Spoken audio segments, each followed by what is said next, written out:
Ladies and gentlemen, we are back with our seung-woo career mode series here. I am glad that you guys enjoyed the previous episode and the return back to this series, I guess you could say. I am glad to be back uploading at least somewhat consistently here. Last episode we talked about what will be going on in FIFA 17 with my channel and in the game in general. Today I wanted to talk a little bit more about, touching a little bit more about what we're going to be doing next year, because I did get a few comments on the last video asking what player I was going to go with. But I also wanted to talk about some of the stuff that's going on in real life football. So when we're looking at some of these transfers that are going on, obviously Manchester United's doing a lot of business this year, and I honestly think they're doing a lot of it really good business this year. Whereas teams like some of the other teams, I don't know how good of a business they're really doing.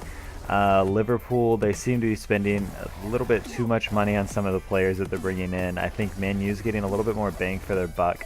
Arsenal's focusing a little bit more on what's coming in the future, which obviously I could talk about Arsenal this whole episode, which I will touch on a little bit, but I definitely think that Man U's doing the best with their money, other than this Pogba transfer that's about to go through.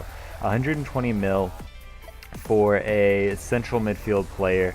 Don't get me wrong, he is going to be really strong for Manchester United in theory, but this is kind of his return to the Premier League, somewhere where he kind of struggled, somewhere where nobody really knows his true potential, because we don't know how well he's actually going to play in a more competitive league this year. So we'll see. Hopefully, if he does end up going to Man U, that things end up working out well for him and it's not as bad as it was whenever Sir Alex Ferguson brought him in, obviously at a younger age and before he had reached his potential.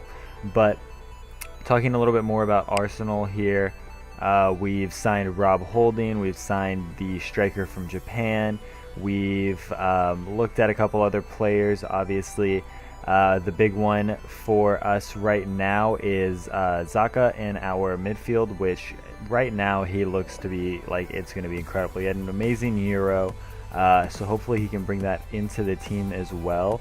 I don't know how he's going to play in the team. I think he will definitely give us the creative spark that we need in the squad that we've been lacking since Jack Wilshere has kind of been out with injury for the past on and off 2 or 3 years. Aaron Ramsey obviously doing well for us, but having a player like that alongside Ramsey and to replace Ramsey whenever Ramsey is tired or injured, it will also help us out a lot. Higuain obviously is a player that every Arsenal fan actually hates to hear at this point, because we've been connected to him for going on 4 years, but he finally did sign with Juventus. They were the only team that actually triggered that release clause, so he is going to be staying in Italy, which is a little bit of a questionable decision in my opinion. I don't like the idea of buying out like the rest of your league. It just seems a little cheesy to me, obviously coming from somebody who watches the Premier League more than anything, but it is disappointing that we won't be getting Higuain in a way, because obviously that would have been our next big striker. I do think that we should keep Olivier Giroud in our pocket, but I do still believe that we need to bring one more striker in, and we'll see if that actually ends up happening. About a week ago, there was a comment made by Arsene Wenger that he was ready to spend money on the right player. Then I believe yesterday or the day before that, the board ended up coming out saying that Arsenal doesn't need to spend big money to compete with the bigger clubs in the country and in the world. So a little bit of miscommunication going on with the board and the managers, so we'll see. Hopefully we do end up spending the money this season and actually signing a striker. I think that is kind of the missing piece for us right now, although I would also like to see us bring in one more center back, or just defender in general. Obviously we have Debuchy and Jenkinson, who came back from their loan spells, so hopefully they'll be able to help us out in any way possible. But that's just kind of where we're at right now. You have to spend the money to be a top team in the world. Leicester obviously did well last season in the Premier League. We'll see how they do, obviously going into the Champions League and after losing Conte, which I think was the heart and soul of that team. So I think we'll definitely see them fall off a little bit unless they make the proper signings to replace him as well as they need to. I think they also need to buffen their defense up a little bit, and then they'll kind of be in a good spot to actually, start going up against some of the big names in the world. So I would like to see Leicester to keep going on. Obviously, they're one of the love teams. I think it's everybody's second favorite team, if not favorite team at this point, just because everybody loves the story of Leicester. They have the money now. They can now do what they need to do to actually push forward and do incredible things. Here we managed to go up 1-0 against Fulham, but it was obviously we were about to go up 2-0, and then it was offsides on Torre, so we ended up only getting the 1-0 victory there, and I ended up coming off right there. I am enjoying this career mode. Definitely going to be looking to do this, like I said in the last episode, looking to do this in the next FIFA. I might do a central midfielder. I don't know how you guys feel about that. That's something I've been thinking about. I did get a few comments in the last episode talking about what players to kind of think about doing, and if you guys continue to give me some of these ideas, I'm more than open to looking at them. Try to look at players maybe that aren't already on really big teams, meaning obviously like I started this one in Barcelona, which was actually, it was difficult but not at the same time, because Barcelona does play against a lot of weaker sides. You are more able to get into the first team and play, obviously, which, even though I said in the last episode I kind of wish that they would stop playing the lesser quality players in the first team, it is helpful for career modes like this. If Barca B's in FIFA 17, which I don't think they're going to be, then obviously I'll try to do something with Barca B, whether it's SEUNGWOO again or it's one of the other youngsters that they have coming up that aren't actually physically in the game yet. So look forward to that, and like I said, just keep giving me suggestions. I'm going to be looking at all these names. I may end up doing one or two different career modes at the same time or throughout FIFA 17. So here we go, 1-0 up against Swansea City, and this is kind of an important game. Obviously, we're getting into the final stages of the Capital One Cup. This is in the middle of January, so we are definitely coming to the end of this competition. And actually, at the end of this game, Swansea City ends up signing Ian Nacho from us, so that's going to be a massive signing for Swansea.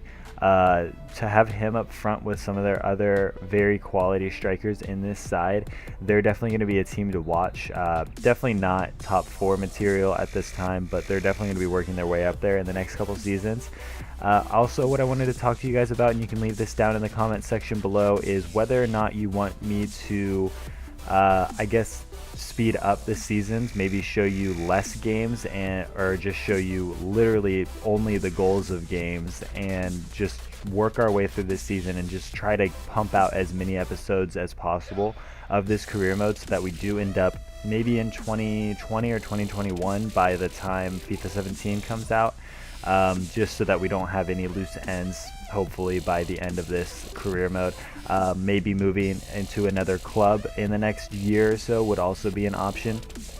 Right before this game, I believe you guys saw that I am 88 rated now, so there's going to be a lot of teams that are going to want me so long as Manchester City is willing to sell me, which obviously I can force my way out. It'll take a while, but it's definitely an option to do. So let me know in the comment section below if you guys do want me to speed up this career mode at all, and just kind of show you guys the highlights for a couple seasons, maybe pick it back up in 2019 or 2018. Obviously you guys will see everything in between, but just not in the full highlight way that I do it right now. So I am happy with the way the team is playing currently. We're obviously still doing well in the Capital One Cup.